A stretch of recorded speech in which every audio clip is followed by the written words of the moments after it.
Welcome to Rhythm, a podcast on being in balance through conversations with the Swami.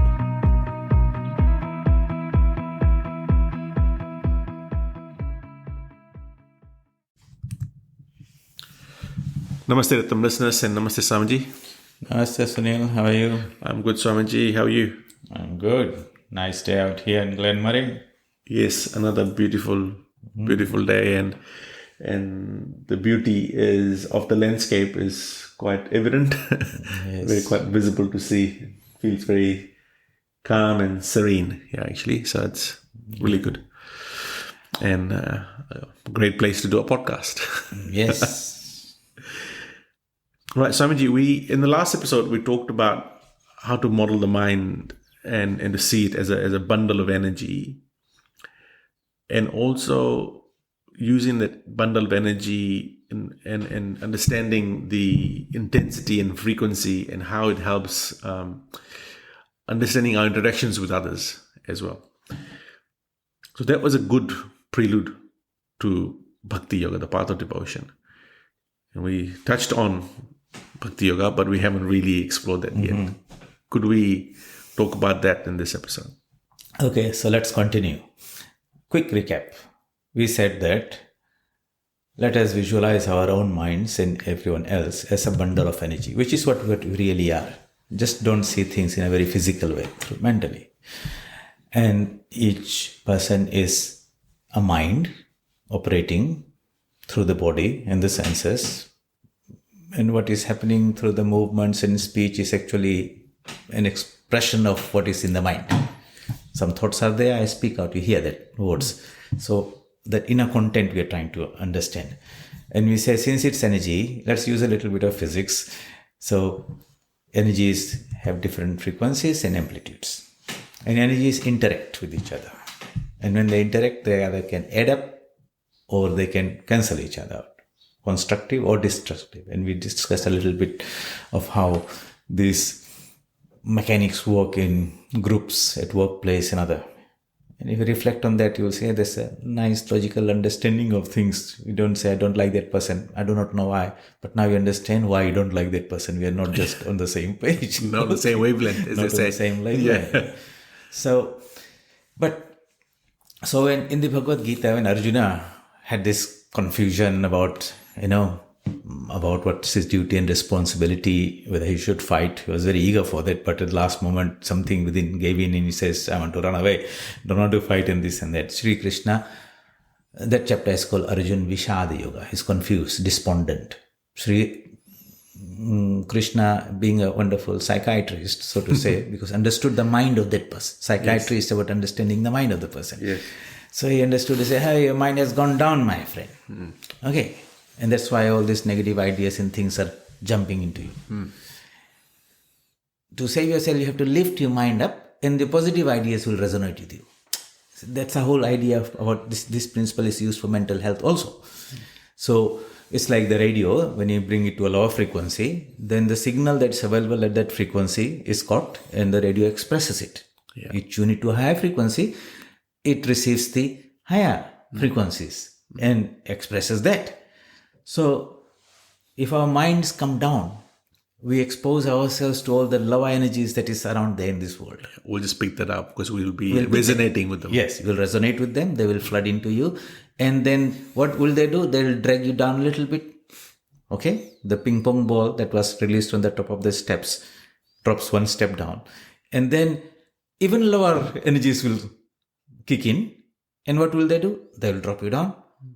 And that's how the ball keeps on going down, and that's how people slip into that dark space. Yes. And you do not know how to reach them. Yeah. It's a very downward spiral, right? Yeah, that downward spiral. Okay. Yeah. So it starts with a slip, and then it cascades down. Yeah. Therefore, that first slip is the cause of it, Yeah. And if we are vigilant, if we don't let that happen, we are good. Yeah. So somewhere something might trigger, some trauma or something like that, and that begins that spiral.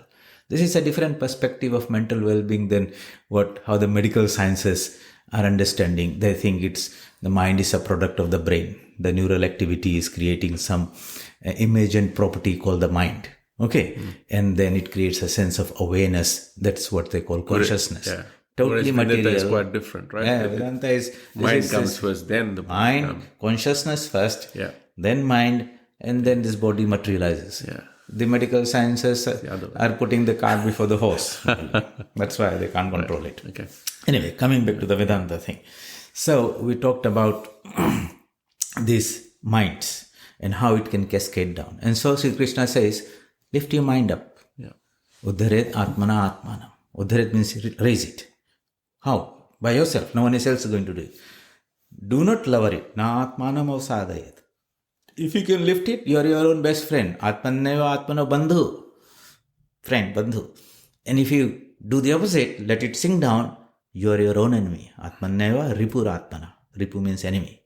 So you see, in one capsule he has given this, the situation says, lift your mind up, always.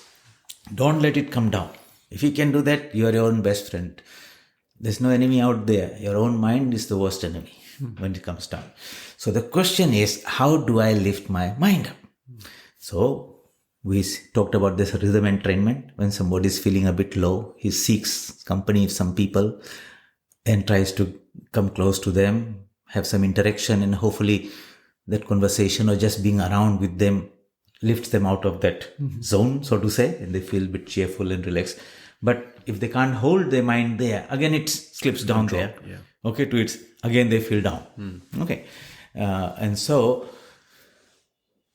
understanding this principle, some supports are available there that will help us lift our mind. It could be a nice book I'm reading. Ideas and thoughts are there for the moment. They resonate with my inner thinking and you feel elevated. It was so nice. I felt good about it.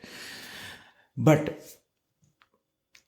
how to really lift this mind out of this lower level totally and give you a much higher spiritual experience, of a spiritual experience, we need to logically resonate this mind or bring it in proximity or closeness to a much higher energy. Yeah. Okay. Yeah. And the science of devotion is about that. Yeah. Okay. It's about bringing the mind, our own mind, close to some source of high energy and trying to resonate with that rhythm entrainment, that it will slowly pull me up to its own level. Okay. Right. Yeah. And some positive higher spiritual energy type. Okay. So it needs to be higher. Of course. Otherwise. Yeah. Otherwise you always try and we usually try and find because we're human beings, we can connect to a deity or someone. Yeah, God in some personal form whom we can visualize, who represents something that our minds resonate with. So each mind is constituted differently, and therefore it needs something that is closer to it to resonate with. Okay. So in Hinduism, there are so many gods and goddesses, which are these so many representations. And you will resonate and gravitate towards one of them. And you say, I love that particular aspect of God. Now, if I were a observer of mind only, and I could have these devices by which I can see the energy of the deity there and the deity Mr. X there, and why they're getting attracted towards each other. I love that particular aspect of God and type of thing, because the mind has already begun to resonate. And therefore, that would be your best ideal connection. Okay. To connect. That aspect of the divine to which we try to resonate with, let's use that word, or develop devotion to, is called the Ishta Devata, the chosen ideal. That chosen ideal of the divine. Ganesha, Shiva, Rama, Krishna, Buddha, Christ, any one of them. Doesn't matter. All of them are energies of the Supreme Being. Yes. But in different manifestations, and we can pick any one of them, the idea is that they will lift us up. As long as they're lifting us up. Yeah. Right. And they're high as well, they lift up. So devotion then is really the science or the path by which we, with the intention of raising the mind, elevating our mind to a highest level, take the support of some intermediary manifestation of the divine, who is actually a very powerful source of spiritual energy. And I try to resonate my mind and, using that concept of resonance, lift it so that eventually it will become one with it. Yes. So that energy between that the deity and the devotee is encapsulated in a powerful bundle also, and that's called mantra. Right. So mantra, mananat trayate iti mantra. That by contemplating on which one is saved, one is uplifted. Okay, that is the definition of the mantra. So each deity has got its own formula and mantra. Like I want to talk to Sunil, so I'll call your name. Because that's how the immediately the moment I say I get your attention, you're talking. Yeah. But I call somebody else's name, I'm talking to that person. Yes. Okay. So each deity has got its own mantra. Yeah. Okay. And the mantras always start with Om, which is the ultimate. Yeah. Okay. Shabda Brahman, Supreme Being. Then it becomes a little bit more manifest, which is called the bija mantra, but peculiar to a particular deity. And then the particular name will come. Basically, the link you get. And the spiritual teacher will identify a particular deity for a spiritual aspirant according to the mental constitution and give that appropriate mantra and say, this is how you need to cultivate that communication. Sorry, just Swamiji's clarification. Is mantra the name or is a way of calling someone? So externally it is the sound. Yeah. Okay. But it is the energy that is manifested as sound. Okay. Like you speak to me. That vibration that you produced is actually a thought in your head. Okay, which you're talking, but now you choose to express it with your mouth. The air vibrates through. In between, it is not a sound. Okay, when it hits my eardrum and I take it into my head and I create a sound. Okay. But it was energy all the way. Yeah. So it's called mantra shakti. Okay. And the principle is the principle of resonance. That your mental makeup, your constitution is of that frequency. There is an aspect of the divine of a similar frequency. It makes sense to resonate with that. And you start off with that. The spiritual teacher will point that out to you and teach you how to do that. And then you say, I do the japa. I keep on repeating the mantra. Okay.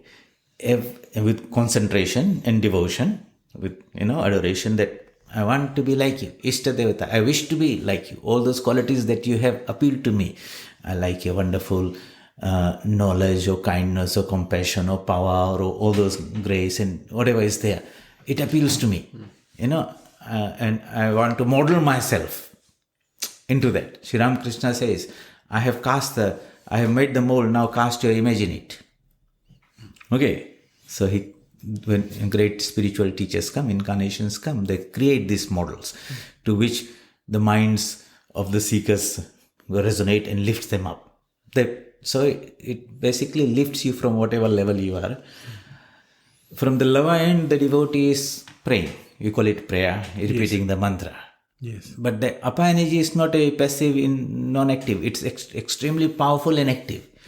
Okay. So actually it uplifts you.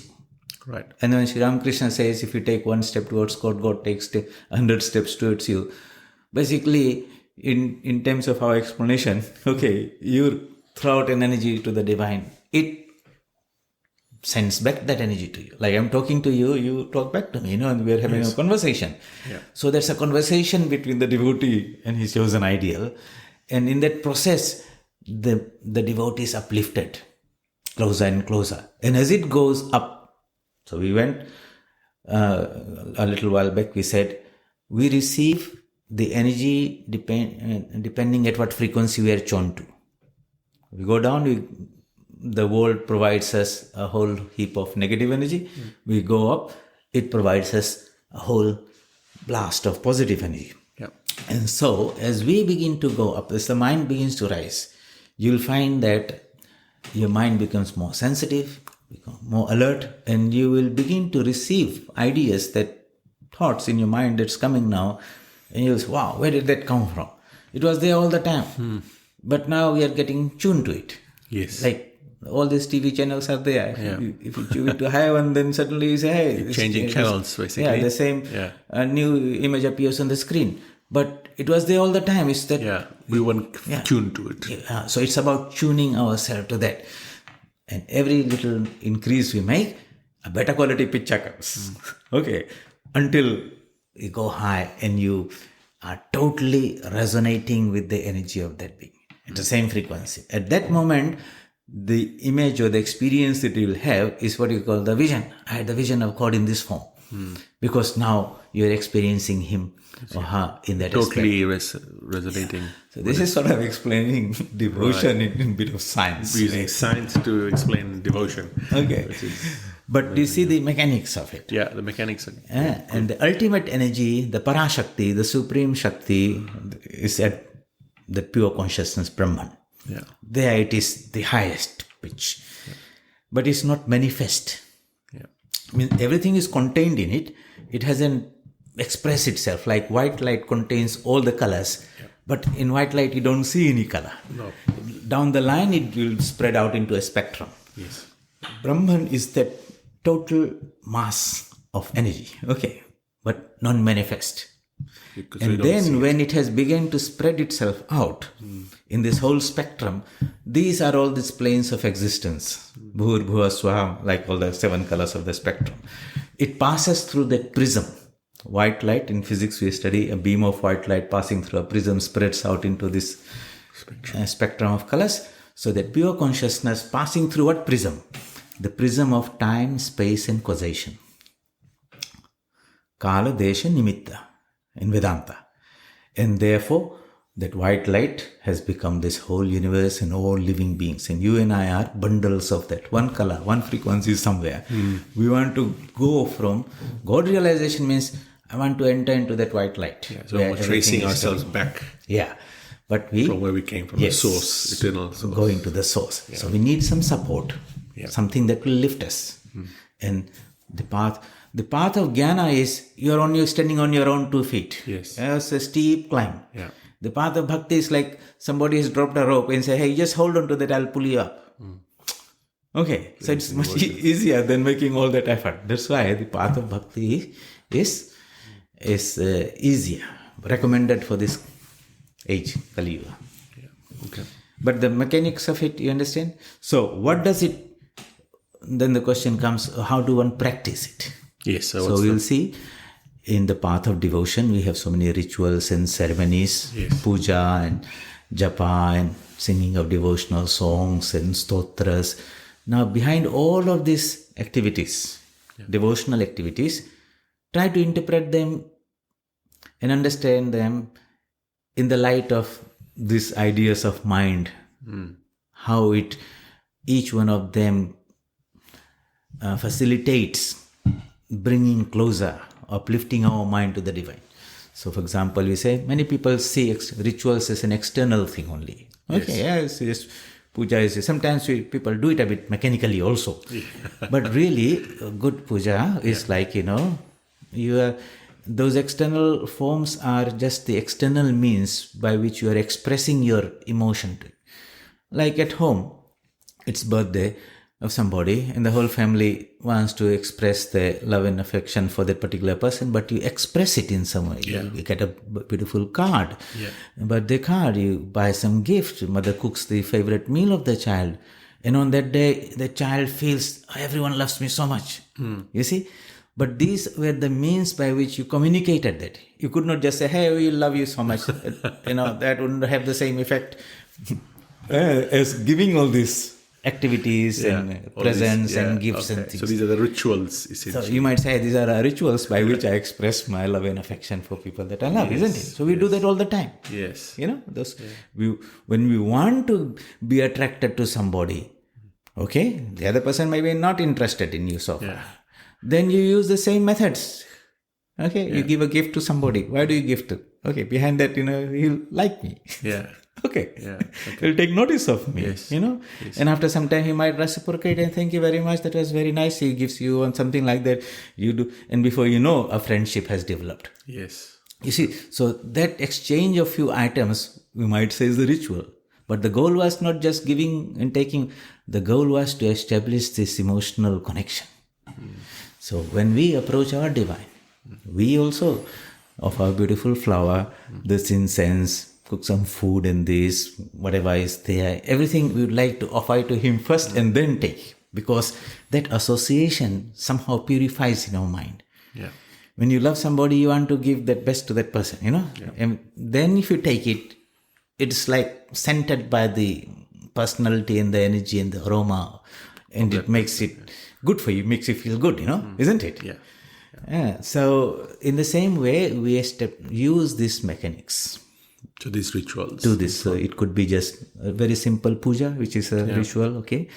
Or I just love to sing some devotional songs. Yeah. Okay, so in everyday life, when you hear good qualities of the person that you love, people are talking or you are talking and you're praising the child or your husband or wife or friend or this or whatever is there, it makes you feel good. Yeah, because the songs are basically The some sort of songs are praises about the deity, how he looks and what are his wonderful qualities, and when he incarnated or drama of life or narratives are there, you relive them in your mind. And what does it do? It makes you feel good because it lifts your mind at that time closer. And if it's done in a congregation, that collective energy of everyone gives another powerful boost. So devotees get together and have congregational singing, Kirtan. Okay, that's another one there. Stotras. Stotras are hymns that have been composed by people of realization about what was that nature of that experience when they communicated with the divine. And they try to capture that in verses and all that. So when you chant those stotras, those ideas that are embedded in those verses awaken in your mind, Again, you are trying to infuse that energy and make that ideal a living ideal. God is not some statue there. No, it's vibrant with energy. It's a living consciousness. It's very powerful. I need that. Like, mother is not a picture. It's a living person there for the child. She will feed him. She will take care of him. That type of relationship. Then what else we have in devotion, Patha devotion? Whatever you love, you like to constantly remember. Yes. And every time you remember, it makes you feel good. Whoever you love, whenever that thought comes in, you don't have to really work hard for it.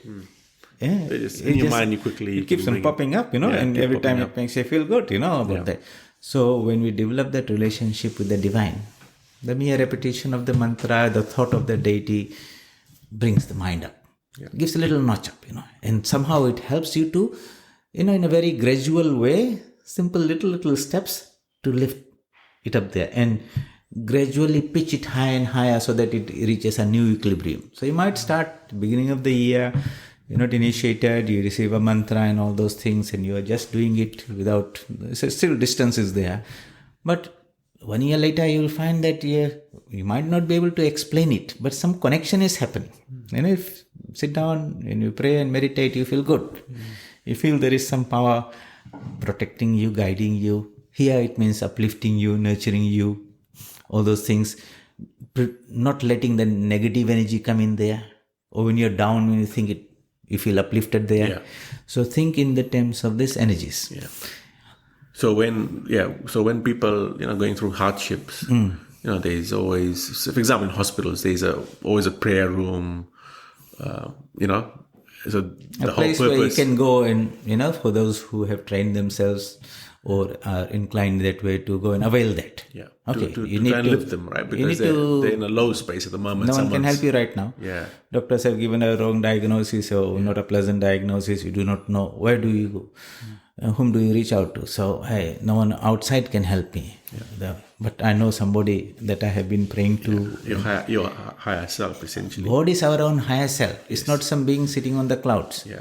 Okay, it's not some... In ignorance, people think God is somebody out there, Sri Ramakrishna says. When little knowledge comes, he realizes that he is the consciousness inside one's own heart.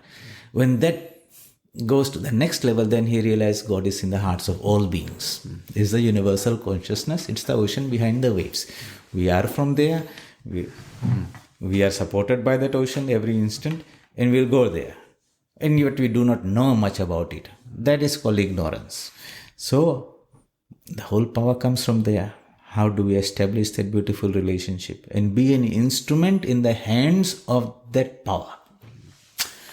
You see, because actually that power is working through us. In between, when we are not aware of that, then we appropriate that agency to ourselves, and that is called the ego. I am the doer, I am the enjoyer. But we are not really the doer. The ocean is supplying the energy. Okay, so as that relationship between the jiva, the devotee, and the divine develops, and better understanding comes, then all this stress and anxiety and all those things that comes when we think I'm the doer, I'm the master, I control the outcome, the results depend on me. That ignorance goes away and we say, I'm merely an instrument of the divine. Okay, that is what Sri Krishna is asking to Arjuna, telling Arjuna, you think you are a great warrior and the outcome of this battle will depend on your contribution. Nothing doing. He says, I reside in the heart of all beings and I pull the strings and everyone dances like a puppet. You are merely an instrument. Nimitta matra. Okay. That is the more enlightened understanding of things. Where the ego then doesn't die, but it subjugates itself and says, I'm the denominator. You are the numerator. I exist because of you. But if I want to become infinite, what should the denominator do? It should reduce itself. The moment it becomes zero, the whole fraction becomes infinite. Yeah. Mathematics. Yeah. Okay. Yeah. But if you say there's no numerator, I am the numerator, I want to become big, and that's what everyone wants to do, more and more, I, like that. And the more the denominator becomes bigger, the whole fraction becomes smaller and smaller. There's a little bit of physics, mathematics in there. Yeah. But a way of representing it. So a devotee always says, he is the divine. Yeah. He's the numerator. Yeah. I'm like Hanumanji, always sitting, kneeling on the floor, arms folded. I'm the servant, you're the master. That's a relationship. Yeah. Okay. You are the mother, I'm the child. That's a relationship. So in the path of devotion, we must cultivate one definite attitude, relationship with the divine, and nurture that. Different people have different temperaments, but one has to lock down one. In our spiritual teachings, there are wonderful examples of people who perfected themselves. Like Hanumanji is a perfect example of Dasya Bhava. Yeah. I'm the servant. Krishna and Arjuna, Sakhya Bhava. I'm a friend of God. Radha and Krishna, Madhura Bhava. Like the separation becomes less and less and less. Vatsalya Bhava, God is my child. Mother Yashoda and baby Krishna, Kaushalya and Ram. See, some relationship. Yeah. And the relationship is what sustains things, Yeah. And have a relationship with the divine. I am the child of the divine. That's a very powerful, beautiful approach.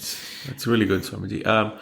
So the practices we've talked about, are there other facets of this path? Or have you pretty much covered so in our everyday devotion, you will start your day and say, hey, take a bath, go to the shrine, start the day with your communication. Sit down and light a lamp, light an incense stick, put a flower, sit down and repeat the mantra. Visualize the presence of the divine in your own heart. You might be sitting in the shrine, but the shrine that you are trying to build is within you, in your mind. The mind is the canvas. Okay. The other day I was explaining in our class, the mind is a 3-dimensional canvas and the mantra is the brush. With each stroke, each repetition, I'm doing a painting. Okay. And it's going to be a living being that eventually will take form. Okay. Mm-hmm. And so you're totally engaged in that process. Yeah. Okay. So japa, meditation naturally develops when the visualization becomes very intense. You're able to focus the whole energy in there and visualize the divine form. That's meditation, and you're communicating through that. Then, so this is your everyday daily ritual and devotion you start. Evening, something like that you do. In the daytime, and this is where the beauty of the harmony of yogas that we started, of the Ramakrishna Mission, how bhakti is integrated into that. So, when we're discussing Jnana Yoga, we said what appears to be a human being is really the divine being. Because our mindset, the radio of our mind is tuned to a lower frequency, he appears to us as a physical person, like brown, white, male, female, and all that. If you raise the whole energy to another frequency, mind to another frequency, the physical form will disappear. You will see the mental mind, a divine being there. And ultimately, at the highest level, it all becomes consciousness. Okay.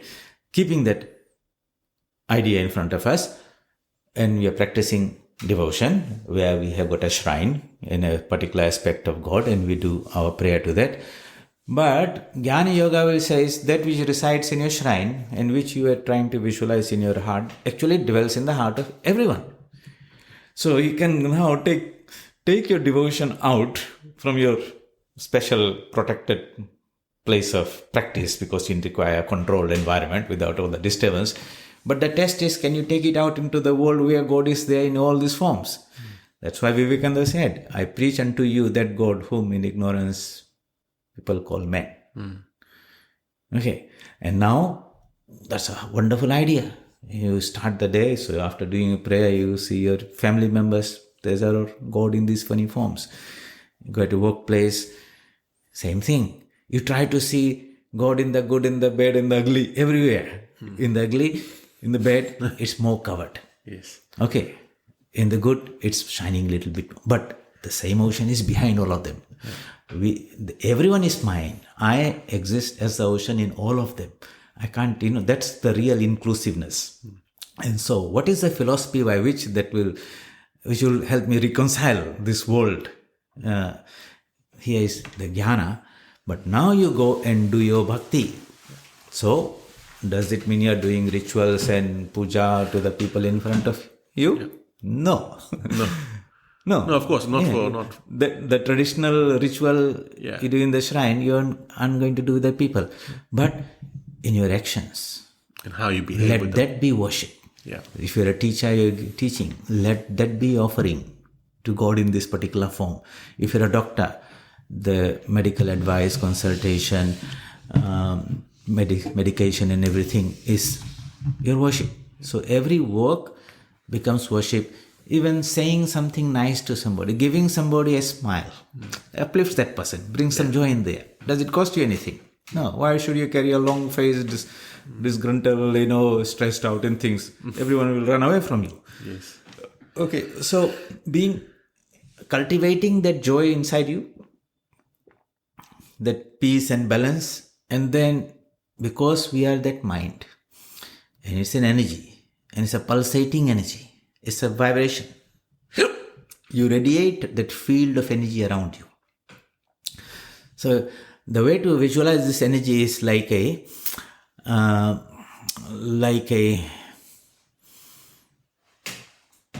so energy will have, this is coming a little bit of physics in there. The model that nature uses is what is called a torus. Torus is the form, if you want to understand, is the donut shape. It's the form of the Earth's magnetic field. Okay? So it comes from the North Pole and goes through the South Pole, enters there. And it's in all three-dimensional. That type of form is what energy is there. And everywhere you will see that form in nature. The number 8.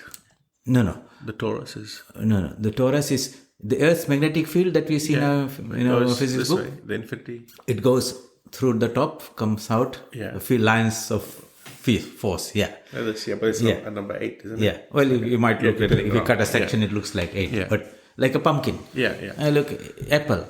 See, nature creates the toroidal forms. When that energy that's behind takes a form, gets metal, like a magnet has got magnetic field, you don't see the force, you throw some iron filings, suddenly those patterns form. So energy is that formless, and when it takes in matter, then it casts that form. And those forms we see everywhere. In the human body, the brain, the lungs, the heart. They all shape in that way. You see, think about the toroidal form. The pumpkin, the fruits are there, the earths, the planets. Everywhere in nature, it uses this universal form of a torus. Okay, to manifest. So it's not a static magnetic field. Okay, it's vibrating in and out at a particular frequency. How fast it expands and contracts. That's the frequency. Fast. So every form of energy will have a field around it. Okay. And some fields are very powerful and has got a wide expanse. Some are very limited. Some are at a high frequency, some at a low frequency. Visualize people like that. Bundles of energy radiating. And when two people come together, these two fields interact. Okay. And either you are at a similar frequency and say, I like this person, it's wonderful, I want to be close to that person, or it's repulsive. Okay. And you want to get away from it. That's another topic. That's right. That we can discuss about why we like people we like, why we don't like people, why people gravitate towards other, why people behave in a crazy way where it does not really make logical sense. Like there is some politician in some country that does all stupid things, tells lies, his character is not very good, and yet half the country follows him. You might say, they're all educated people, intelligent people. How is that they're so trapped in there and it's now being controlled by that person that they can't think out of that? Yeah, that's right. And it amazes me, and I want to understand what the mechanics of it, whether it's in a small family, extended family, a football team, a cricket team, a political party, a nation, or United Nations. We're supposed to be all united in our ideologies and thoughts about the good of the whole world. What is working? The mechanics that works is this model. Now, if we get this model right and say, how we then manage this? Understand it first, and then we'll use that knowledge for in a scientific way. Yeah, getting the right people together. Otherwise, if you get the wrong people, your ducks are not lining up, and you neutralize all the efforts. Most of the time, you'll find that happens. Interesting subject. Something to pick up in maybe a future episode. Thank you, Swamiji. That was a very interesting talk. So now we've concluded talking about all the 4 yogas. We've talked about the 4 yogas. Maybe we can once more do another one episode on synthesizing them all together. Saying that they're not separate watertight compartments. Yes. They're all interlinked, and in any one activity, we can integrate them all. All of them. Whereas, for example, and this is the beauty of the Ramakrishna Mission's practice of spirituality. So apparently you might see, just as a brief introduction to the next episode, you see somebody is doing a little bit of service to somebody out there. A Swami is there, doing some service to in a hospital or school. Okay, so he's doing karma yoga. Yeah. Okay, but the understanding is that he's not treating poor, suffering patients. God has come in this form. We call them Rogi Narayan. Narayana in the form of the patient. Yeah. Okay, so that knowledge comes. And because now I see God in that person, the best in me comes out because I do with great sincerity and devotion and all those things, how I interact with that person, all those type of things. So these 3 yogas are all are combined in that one, activity. All in play. Yeah. And then how do I maintain that balance? Okay. I need to sit down and cultivate that, nurture that in mind. And that's where the meditation comes. Yeah. Detach yourself, go into the world, come back, withdraw and strengthen yourself, go until you can, maintain that equilibrium all the time. Okay. All right, Swamiji. So we'll pick that up, the synthesis of the 4 yogas, in the next episode. Thank you, Swamiji. Most welcome, Sunil. Thank you.